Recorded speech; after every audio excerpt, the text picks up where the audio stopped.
Good morning everyone.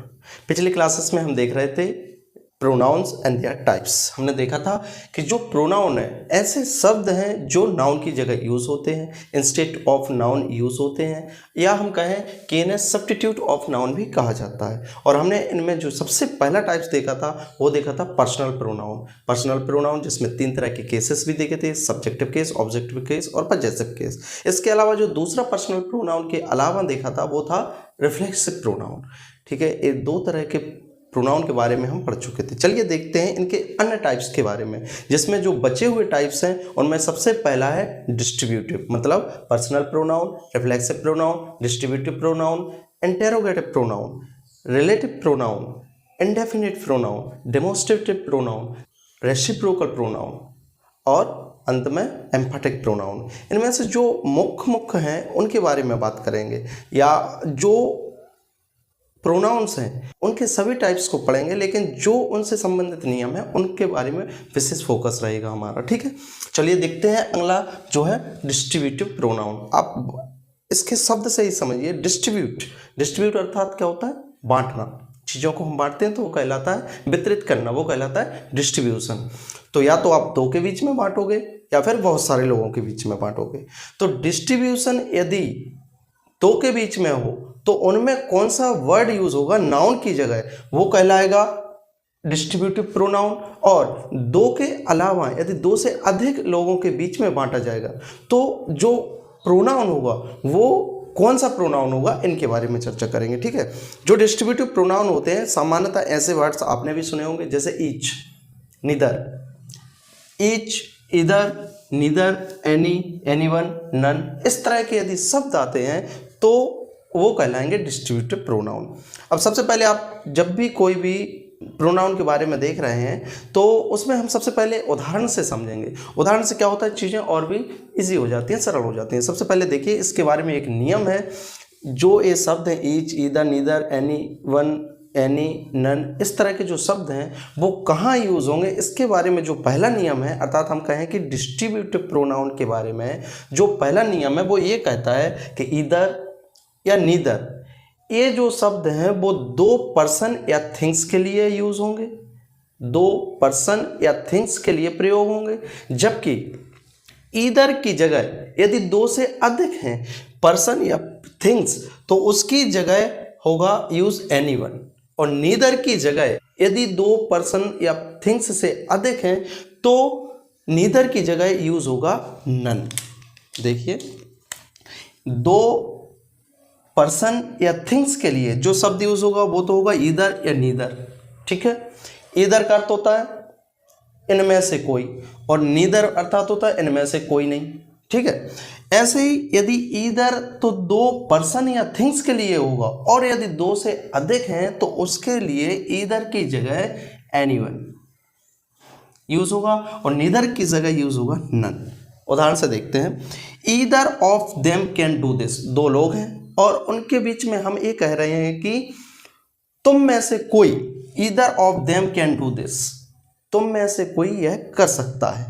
जब 2 लोग हैं, और अक्सर ऐसा आप जब क्रोम में बात करते हैं तो इस तरह के जो वाक्य हैं आप आमतौर पर प्रयोग करते हैं, तो उसी से संबंधित यहाँ पर देखिए कि either of them can do this, कि आप 2 हैं या आप में से कोई भी इसे कर सकता है। Neither of you will go there, जैसे हमारे पेरेंट्स हैं तो हमसे कहते हैं, यदि उनके 2 बच्चे हैं, मान लीजिए चिल्ड्रन है, ठीक है, तो उनसे कहा गया कि आप में से कोई वहाँ नहीं जाएगा। इस तरह के यदि कमांड मिलती है, घर पे अक्सर मिलती है, तो हम देखते हैं कि जब 2 में कोई नहीं वाली बात होगी, अर्थात neither of you will go there, वहाँ तुम में से कोई नहीं जाएगा, तो वहाँ पर नीदर प्रयोग होगा, और ईदर होगा पॉजिटिव सेंस के लिए और नीदर होगा नेगेटिव सेंस के लिए। सीधी सी बात है, पॉजिटिव सेंस के लिए ईदर यूज होगा 2 पर्सन और थिंग्स के लिए, और नेगेटिव सेंस के लिए नीदर यूज होगा 2 पर्सन और थिंग्स के लिए। ठीक है, अब जो तीसरा है कि ईदर की जगह एनी या एनी वन प्रयोग होगा। कैसे? Any one of these students, यहाँ पे लिखा है स्टूडेंट्स, मतलब स्टूडेंट्स बहुत सारे हैं, तो ऐसा कहा जा रहा है कि any one of these students, इन छात्रों में से कोई भी छात्र। इस तरह के जब सेंटेंसेस आप प्रयोग करते हैं तो वहाँ पे ईदर की जगह एनीवन यूज होगा क्योंकि जो स्टूडेंट्स हैं वो 2 से अधिक हैं।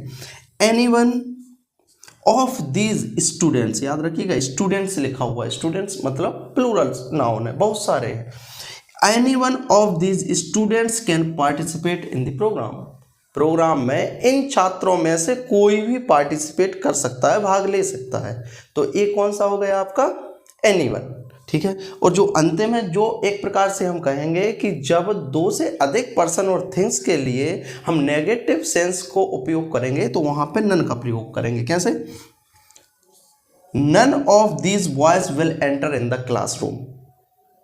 एक टीचर है, वो बोल रहा है कि जो छात्र हैं इनमें से कोई भी छात्र क्लास में एंटर नहीं करेगा। जैसे नन ऑफ दीज, कोई भी नहीं, नन ऑफ दीज बॉयज, इन लड़कों में से कोई भी क्लास में एंटर नहीं करेगा। तो आप देखेंगे कि यहाँ पे बॉयज लिखा है, यहाँ पे स्टूडेंट्स लिखा है, मतलब जो ग्रुप है वो 2 से अधिक का है। और जब बात 2 की होगी तो वहाँ पे ईदर और नीदर यूज होगा, और जब 2 से अधिक की बात होगी तो एनीवन और नन, ठीक है। ये तो हो गई बात ईदर, नीदर, एनी वन और नन के बारे में, ठीक है। अब ईच अर्थात होगा प्रत्येक। तो इसके संबंध में 2 तरह के नियम हैं और इससे संबंधित प्रश्न बहुत बार आ चुके हैं। याद रखिएगा कि ईच अकेला है और उसके साथ जो नाउन का फॉर्म यूज होगा वो सिंगुलर नाउन यूज होगा, और सिंगुलर नाउन रहेगा तो वर्ब भी सिंगुलर रहेगी, ठीक है। मतलब ईच के साथ सिंगुलर नाउन और सिंगुलर वर्ब यूज होगा। ईच ऑफ लिखा हुआ है, ईच ऑफ, तो उसके साथ प्लूरल नाउन और सिंगुलर वर्ब यूज होगा। उदाहरण से देखिए, ईच स्टूडेंट कंट्रीब्यूटेड 50 रुपीज, प्रत्येक छात्र बोल रहा हूँ, ठीक है, छात्रों नहीं बोल रहा हूँ। ईच स्टूडेंट कंट्रीब्यूटेड 50 रुपीज, प्रत्येक स्टूडेंट ने 50 रुपये कंट्रीब्यूट किए। तो यहाँ पे देखिए कि स्टूडेंट है, कैसा है, सिंगुलर नाउन, और मैं बोल रहा हूं कि ईच के बाद सिंगुलर नाउन यूज होगा और वर्ब कौन सी है, सिंगुलर, कंट्रीब्यूटेड सिंगुलर वर्ब है, ठीक है। उसके बाद यदि ईच ऑफ है तो ईच ऑफ द स्टूडेंट्स, देखिएगा यहां पे लिखा है स्टूडेंट्स, तो ये कौन सा नाउन है, plural noun. Each of the students is, verb कौन सी है, सिंगुलर। आप खुद देखेंगे कि जो वर्ब हो रही है सिंगुलर वर्ब, मतलब ईच के बाद सिंगुलर नाउन और सिंगुलर वर्ब, जबकि ईच ऑफ होगा तो नाउन प्लूरल रहेगा और सिंगुलर वर्ब रहेगी। Each of the students is doing well in the examination, मतलब जो स्टूडेंट्स हैं उसमें से प्रत्येक ने एग्जामिनेशन में अच्छा परफॉर्म किया, अच्छा परफॉर्मेंस दिया। तो ये होगा 2 नियम किसके बारे में, डिस्ट्रीब्यूटिव प्रोनाउन के बारे में। चलिए जो अगला है वो देखते हैं डेमोस्ट्रेटिव प्रोनाउन के बारे में। जो अगला प्रोनाउन है वो है डेमोस्ट्रेटिव। आप जानते हैं कि डेमोस्ट्रेशन का अर्थ क्या होता है, डेमोस्ट्रेट करना। डेमोस्ट्रेट मतलब किसी पर्टिकुलर चीज़ के बारे में बताना।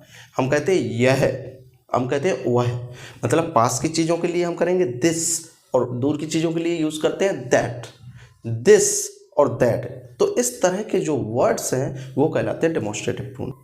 जो डेमोस्ट्रेटिव प्रोनाउन होते हैं वो होते हैं 4, जिसमें दिस, दिस, दैट और दोज, इस तरह के यदि वर्ड्स आते हैं तो ये कहलाते हैं डेमोस्ट्रेटिव प्रोनाउन।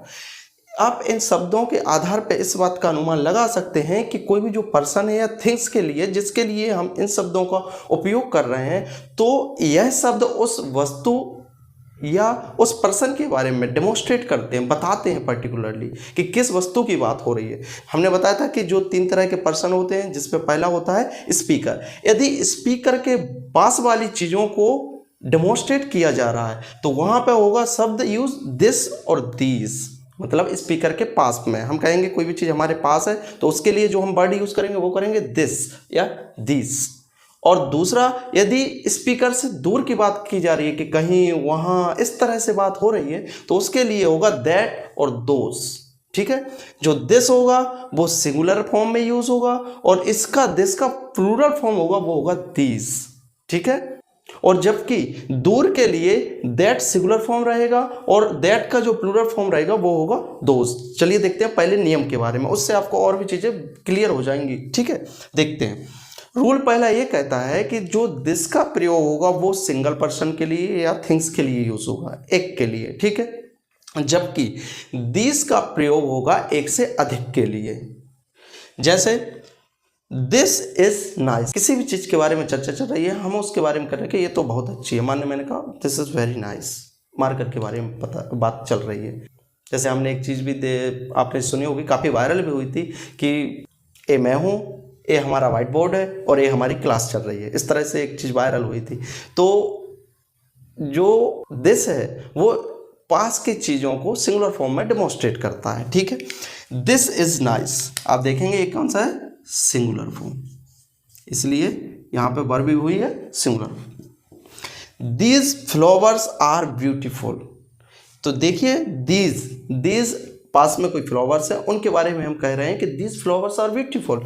तो फ्लावर्स क्या हो गया, प्लूरल फॉर्म हो गया। और मैंने बताया कि दिस का जो प्लूरल फॉर्म यूज होगा वो होगा दीज। जैसे फ्लावर्स आर ब्यूटीफुल, आर क्या है आपकी वर्ब का प्लूरल फॉर्म। अभी जब वर्ब के बारे में पढ़ेंगे तो और भी चीजें श्योर होंगी। अभी केवल इतना याद रखिए कि जो दिस होता है वो सिंगुलर फॉर्म में यूज होता है और दीज जो डेमोन्स्ट्रेटिव प्रोनाउन है वो प्लूरल फॉर्म में यूज होगा। दोनों नजदीक की चीजों के लिए उपयोग कर रहे हैं, मतलब स्पीकर के जो नजदीक है, मैं कहूंगा दिस मार्कर, तो ये क्या हो गया, नजदीक की चीज हो गई। और जब दूर की चीजों को डेमोन्स्ट्रेट किया जाता है तो दिस की जगह दैट का प्रयोग होगा और दिस की जगह दोज का प्रयोग होगा, या हम कहें कि दैट का सिंगुलर फॉर्म में यूज होगा और प्लूरल फॉर्म में दोज का प्रयोग होगा। तो दूसरा नियम है वो यही कहता है कि दैट का प्रयोग वन पर्सन या थिंग्स के लिए, जबकि दोज का प्रयोग एक से अधिक पर्सन या थिंग्स के लिए उपयोग होगा जो स्पीकर से दूर है।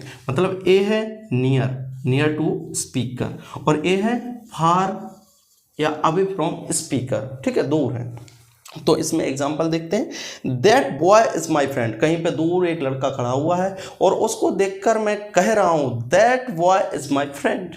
तो दैट बॉय इज क्या हो गया, सिंगुलर फॉर्म यूज हो गया। मैंने कहा था कि दैट के साथ सिंगुलर फॉर्म यूज होगा। तो दैट बॉय वो है जो लड़का खड़ा हुआ है, that boy is my friend, वो हमारा मित्र है।